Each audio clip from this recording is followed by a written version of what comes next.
Peggy 16. You're going to war? You heard him. Just for a few months. I won't let my son die in another meaningless war. Meaningless? We are defending our homes, our freedom. What do you want your son to become? A patriot or a coward? I don't think the war will be that bad. This is not a game, Yannick. The war is coming, whether we want it or not. We won't hide. But Papa says it's going to be a bloodbath. Don't go.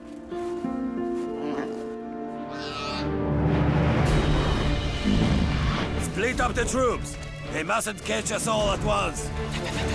I need someone I can trust. I am a soldier, have been all my life. It will get worse before it gets better. If this battle is lost, then there's nothing to stop them. The resistance is outnumbered 10 to 1. Haven't enough people died already? Hold the entrance by any means necessary. We've flown too close to the sun. Now we will all burn! No! I want them exposed and destroyed. This is a friendly negotiation. You know what those machines are capable of. We can't outrun them. We're not going anywhere! Courage, men!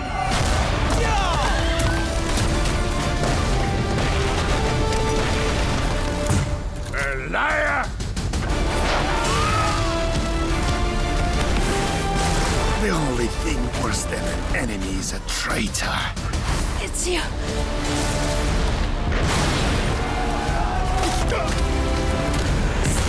War does not wait. Tear the village apart!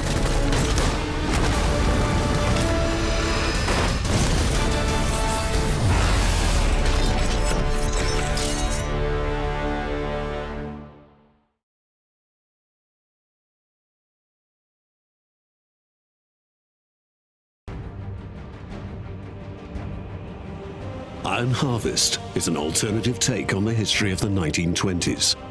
Taking inspiration from this time of industrial change, Iron Harvest's fictional states and characters find themselves in the aftermath of the Great War. Huge diesel-fueled machines, invented to serve humanity, have only lifted warfare to another level. And mankind has had to realize that the war that was supposed to end all wars has ended nothing.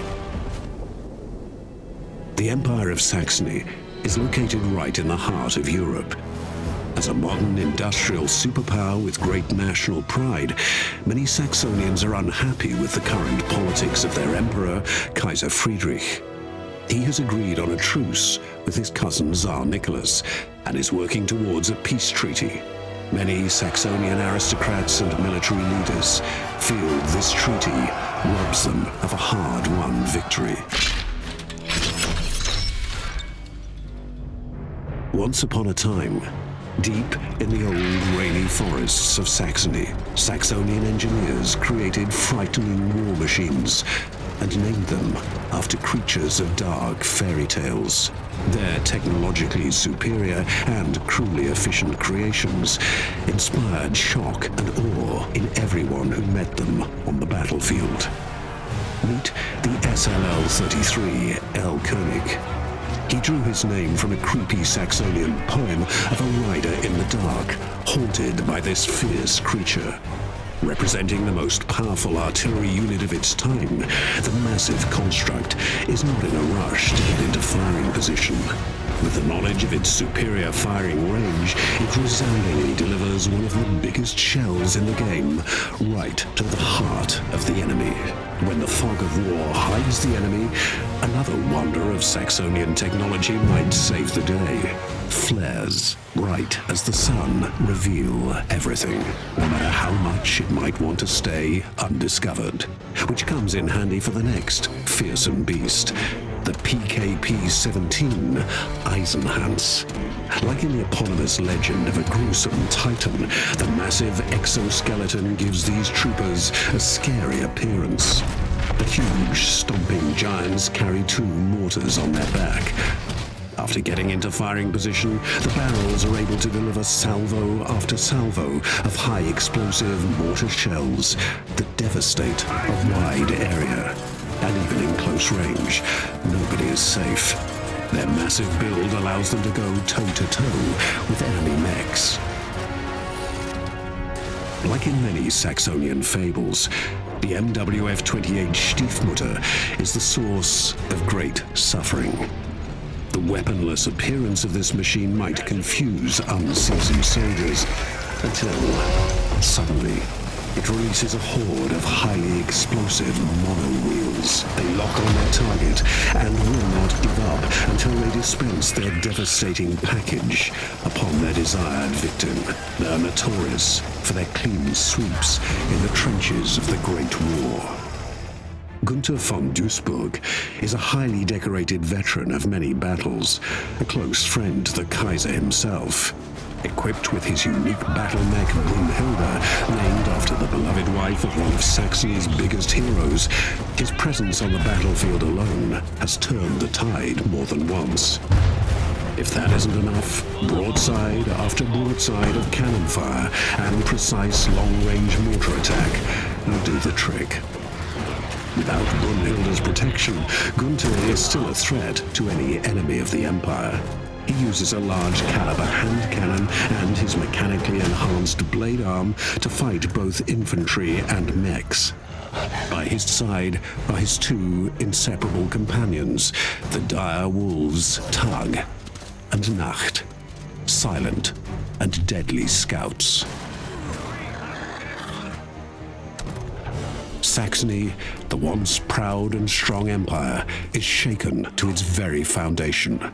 The old Kaiser fights against the fall of his Reich, besieged by enemies to the east and from within.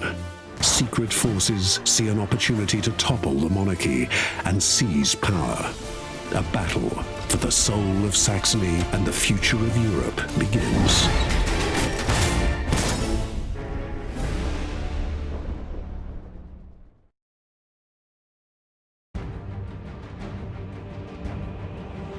Iron Harvest is an alternative take on the history of the 1920s.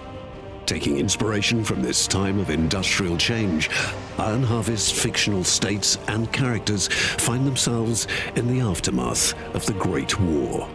Huge diesel-fueled machines, invented to serve humanity, have only lifted warfare to another level. And mankind has had to realize that the war that was supposed to end all wars has ended nothing. Polania is an agricultural state, far from being a military superpower. It found itself invaded by the massive military forces of its neighbors, Saxony and Rusviet.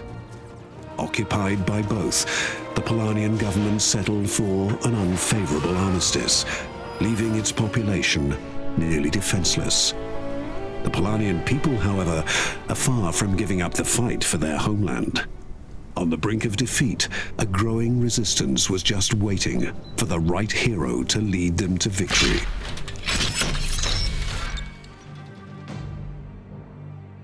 The Polanian rebels are split into several resistance cells and are fighting an unconventional war against the heavily armed forces occupying their homelands. This leads to very special troop characteristics. The Polanian mech lineup shows significant differences compared to the enemy troops.